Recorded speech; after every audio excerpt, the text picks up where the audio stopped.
आपको यहाँ पर क्या क्या दिखाई दे रहा है बताओ, वंश बोलो। Cake, pudding, sandwich, kaju katli और ढोकला। ओह वाओ, बानी यही? और कुछ भी? नहीं। क्या क्या खाना चाहोगे आप? सब कुछ। सब कुछ? अरे वाह। चलिए अब आप एक बात बताइए,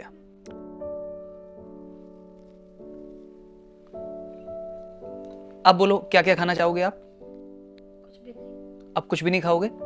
जब मैंने आपसे पूछा कि आपको क्या क्या दिखाई दे रहा है, तो आपने ये सारे नाम लिए, लेकिन बस आपको एक चीज नहीं दिखाई दे रही थी, और वो थी प्लेट। बच्चों, जैसे प्लेट ने यहां पर इतनी सारी चीजों को संभाल के रखा ना, ऐसे ही अपने घर में भी एक सदस्य है जो हम सबको संभाल के रखता है, और वो है आपकी माँ, हमारी माँ। बच्चों एक बात बताओ, घर पे जब भी कुछ खाने का आता है तो सबसे पहले कौन खाता है? ओके, और सबसे लास्ट में? मम्मा। मम्मी। जब कपड़े आते हैं तो सबसे पहले किसके लिए आते हैं? हमारे लिए। लेकिन सबसे लास्ट में किसके लिए आते हैं? मम्मी के लिए। मम्मी के लिए। जब आप सुबह उठते हो स्कूल के लिए, तो सबसे पहले उठ के आपको कौन उठाता है? मम्मा। आपके लिए ब्रेकफास्ट कौन बनाता है सबसे पहले? मम्मा। मम्मा। आपकी डांट कौन लगाता है? मम्मा। कभी कभार आपकी पिटाई कौन करता है? मम्मा। आप अगर बीमार हो गए तो उस समय आपकी केयर सबसे ज्यादा कौन करता है? मम्मा। घर अगर गंदा हो जाए तो सबसे ज्यादा किसको चुभता है? मम्मा।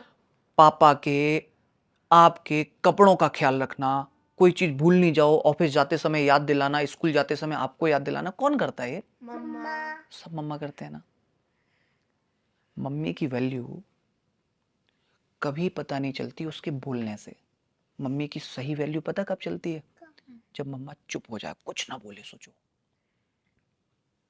चुप बिल्कुल, तब आपको समझ में आएगा कि मम्मी की वैल्यू क्या है ना।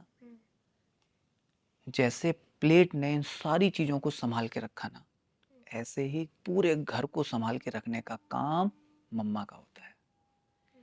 समझ रहे हो आप ये बात? तो मम्मी की वैल्यू समझने के लिए ये बात दिमाग में बैठानी पड़ेगी कि मम्मी कभी भी किसी परिवार में वजन नहीं होती है, वो बैलेंस होती है, वो बैलेंस करती है सबको।